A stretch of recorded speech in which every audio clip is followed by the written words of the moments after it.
ये रिश्ता क्या कह रहा था कि इस एपिसोड में हमें देखने को मिलेगा, जहाँ पे रणवीर की मौत के बारे में कार्तिक मनीष गोयनका और पूरी फैमिली को बताता है। और यहाँ पे लोग काफी रो रहे होते हैं, सीरत का रो के बुरा हाल होता है। वही रणवीर की माँ भी, वही दूसरी और जैसे मनीष गोयनका का फोन कट होता है तो यहाँ पे मावड़ी जो है और यहाँ पे कार्तिक की दादी भी पूछती कि मनीष आखिरकार क्या हुआ है, किट्टू ठीक तो है ना। तभी यहाँ मनीष बताता है कि रणवीर हमको छोड़ के जा चुका है वहाँ पे जहाँ से कोई वापस नहीं आता। जिसके बाद आप तो जान सकते हैं कि मावड़ी की क्या हालत हो रही होती है। वो काफी कोस रही होती है अपने आप को, अपनी बेटी के जीवन को भी। इतने में जब कायरा को भी इस बारे में पता चलता तो वो भी काफी रोता वंश से कहता है कि पहले भगवान ने मेरी माँ को मुझसे छीन लिया और अब मेरे बाइक पर लिखो। सीरत की क्या हालत हो रही है, सोना वगैरह सभी को सीरत की टेंशन हो रही होती है। मीर की शौक सभा में जब उसकी माँ को रोते हुए खांसी होती है तो यहाँ पे कार्तिक और सीरत दोनों ही उन्हें पानी पिलाने की कोशिश करते हैं। जिस दौरान रणवीर की माँ सीरत को एक जोरदार तमाशा मारती है और कहती है कि मेरे बेटे को तो खा गई, जब तक तो उसकी जिंदगी में आई है तब से मेरे बेटे की जिंदगी में एक दिन भी अच्छे से नहीं बीता है। इसी दौरान कार्तिक जो है जब सीरत को संभालने की कोशिश करता है और चौहान साहब ये सब कुछ देख रहा होता है। यहाँ पे रणवीर की माँ ये कहती है कि मेरा पति मुझे बोलता रहा था कि तुम दोनों के बीच में कोई चक्कर चल रहा है, लेकिन मैंने इस बात का बिल्कुल भी यकीन नहीं करा। वो सीरत और कार्तिक पे इल्जाम लगाती है और यहाँ पे कार्तिक जो होता है उनसे कहता है कि मैं जानता हूँ कि आपने अपना बेटा खोया इस वक्त और मैं नहीं चाहता कि मैं ऐसा कुछ उल्टा आपको बोलूं,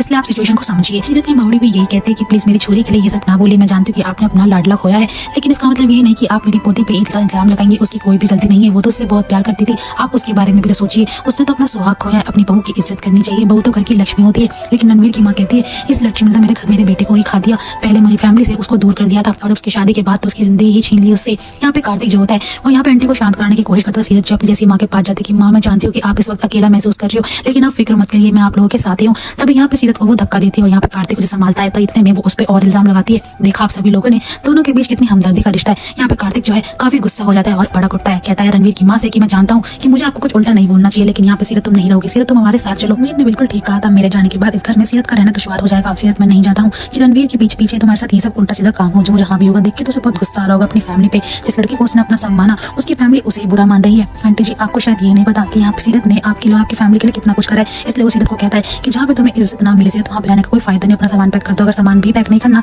तो मेरे साथ ऐसे चलो। लेकिन यहाँ पे सीरत कार्तिक के आगे हाथ जोड़ते और कहती है मेरी फैमिली का मैटर है। Thank you so much Kartik ji, आपने मेरी बहुत मदद करी है और आप सभी लोगों ने मेरे साथ बहुत साथ दिया है। लेकिन इस वक्त मुझे अपने परिवार का सहारा बनना है कि मेरे पति का, मेरे रणवीर का घर है, इसे छोड़ के मैं कहीं नहीं जा सकती हूँ। यहाँ पे वो कार्तिक को साफ इनकार कर देती है। कुछ समझाता भी सीरत तुम्हें क्यों समझ नहीं आ रहा, यहाँ पे तुम्हारा कोई भी अपना नहीं, लेकिन सीरत सभी को भेज देती है। अब यहाँ पे कार्तिक जब जाता हुआ तो चौहान साहब की नजरों में गुस्सा दिखता है। रणवीर की वो बात याद करता है कि मेरे रहते हुए चौहान साहब आप लोगों से इतनी बदला ले रहे हैं, मेरे जाने के बाद मेरी सीरत का बहुत बुरा हाल कर देंगे, इसलिए आप प्लीज उसके साथ रहिएगा। रणवीर की फोटो को देख के सीरत काफी ज्यादा रोती है और अपने आप को संभालने की कोशिश करती है। अब यहाँ दूसरी बार मनीष गोयनका कार्तिक पे काफी गुस्सा कर रहे होते हैं। कहते हैं कि पहले तो वो मिस्टर चौहान ऐसा था, तो मिसेस चौहान भी तुम पे इल्जाम लगा रही है। मैं नहीं चाहता कि उस लड़की की वजह से और प्रॉब्लम आए, हमारी फैमिली की सोचो। तुम तो अपना बच्चा परिवार सब छोड़ के उसके बेटे का ध्यान रख रहे थे, लेकिन आज वो इतनी एहसान फरामोश हो गई। लेकिन तुम्हें सीरत से दूर रहना पड़ेगा। लेकिन कार्तिक कहता है कि पापा मैं इस मौके पर सीरत को अकेला नहीं छोड़ सकता हूँ। मैं जानता हूँ कि वो फैमिली बिल्कुल भी अच्छी नहीं, खास करके चौहान सर, वो कुछ ना कुछ ऐसा जरूर करेंगे जिससे कि सीरत को तकलीफ हो। बेचारी सीरत दूसरी और रणवीर की माँ को खाना खिलाने की कोशिश करती है, जहाँ पे कि वो कहती है कि तुम लोगों के साथ चली क्यों नहीं गई, क्यों बार बार मेरे सामने आके मेरे जख्मों पे तो नमक छिड़क रही है। सीरत कहती है कि माँ जी मुझे माफ कर दीजिए, मैं जानती हूँ कि आप रणवीर से कितना प्यार करती थी और ये उसका बचपन का तोहफा है जो कि आपने उसे दिया था। इसको देख के आपको हमेशा उसकी याद आती है ना।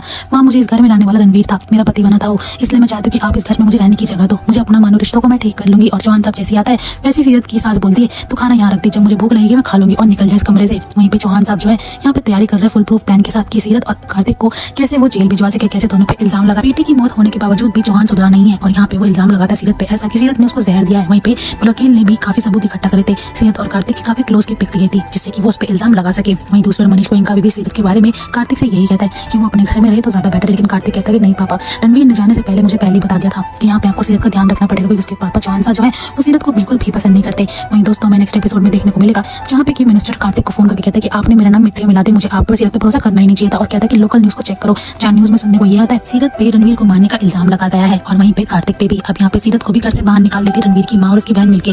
दोस्तों आने वाले एपिसोड देखना बड़ा इंटरेस्टिंग होगा। आपको क्या लगता है कि रणवीर के जाने के बाद कार्तिक सीरत का हाथ थामेगा या फिर उसे बीच राह में छोड़ देगा? वीडियो अच्छी लगी तो वीडियो को लाइक करिएगा और साथ ही चैनल को सब्सक्राइब भी।